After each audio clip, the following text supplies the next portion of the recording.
Poetry is universal, focusing on positive forms of communication, especially all of the arts. How would you build a poetry?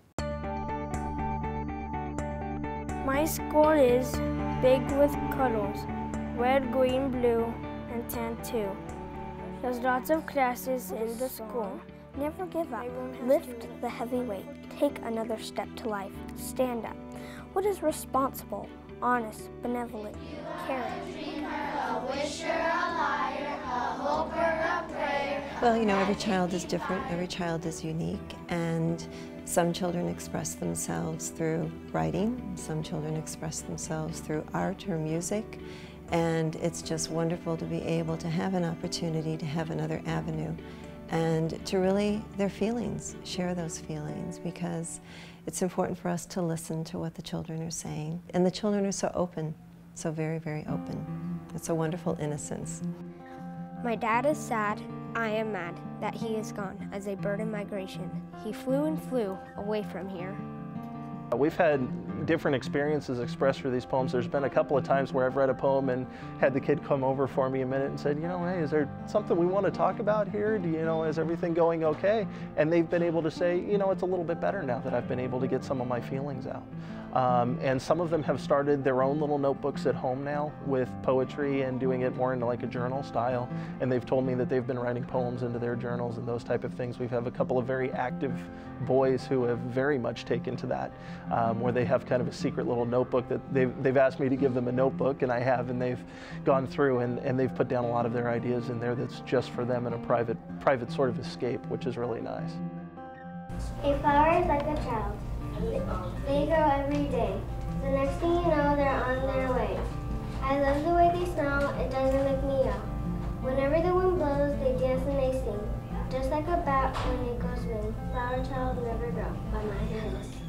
And I think there's that whole mystery of them being able to leave something for an adult and know that the adult's going to find it and read it and respect it and what they have to say, and is going to put it up and not judge it, just embrace it. What I've seen the last 6 weeks, the mailbox has been full. In fact, I've still got unread poems here from the last couple of weeks where I need to catch up and read the poems. And this comes in weekly, daily, you know, of kids wanting to share their poems and pictures and things like that. So it's been a great avenue for them to communicate, to share, and open themselves up to feeling that they're at a no-risk environment to do these kinds of things. Anytime you can get a kid to communicate and put out into the universe their own words and their own feelings, that's the first step in getting them to look at one another and say, hey, we're not so different. We have things in common. And so it's been really affirming, and it's been reassuring to other children to see, oh, okay, they feel that way as well. My peers feel the same way I do. It's been really good. What we've done is taken the reading groups that we do in 3rd grade and allowed the kids at the different levels to be able to use their describing skills to be able to write these poems. And it has increased dramatically in what they've been able to do writing-wise. Their use of a thesaurus in order to choose better words for descriptions. Their uses of word choice and how they're constructing their sentences. Since we've started this, they've become much more careful even in their normal paragraph writing of how it is that they've put things together. I've been teaching about 6 years. Like I said, about half of that is at 3rd grade. And this particular group of students the poetry has really sparked their growth.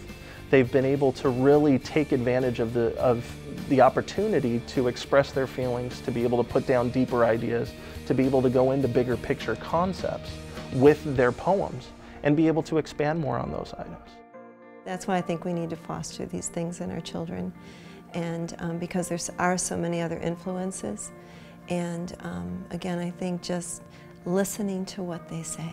It's such a fast-paced age that sometimes I think we lose that art, and it's important for us to keep that.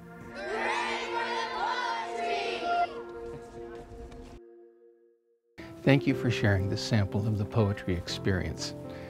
In the first year, we have built poetries on 7 elementary school campuses, opening the awareness of thousands of children, teachers, family members, and administrators to words so simple and yet so deep.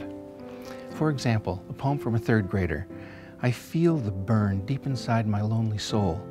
I nearly crossed the street by my house. I wonder why I sincerely feel so sorry for myself. And from a fifth grader, I shed a tear today, silently. I felt it fall. You caught it, shared it, felt it, held it. Suddenly, it wasn't so big after all. And from a sixth grader, if I could change some things, I'd change that I be born with wings. Your tax-deductible donation will build a forest of poetries and countless bridges from children's hearts to the world. All of these poets, the winning poets, will receive scholarships to go on to help them with their education as part of our Valleys Full of Song program. Thank you for joining us from the center of my heart.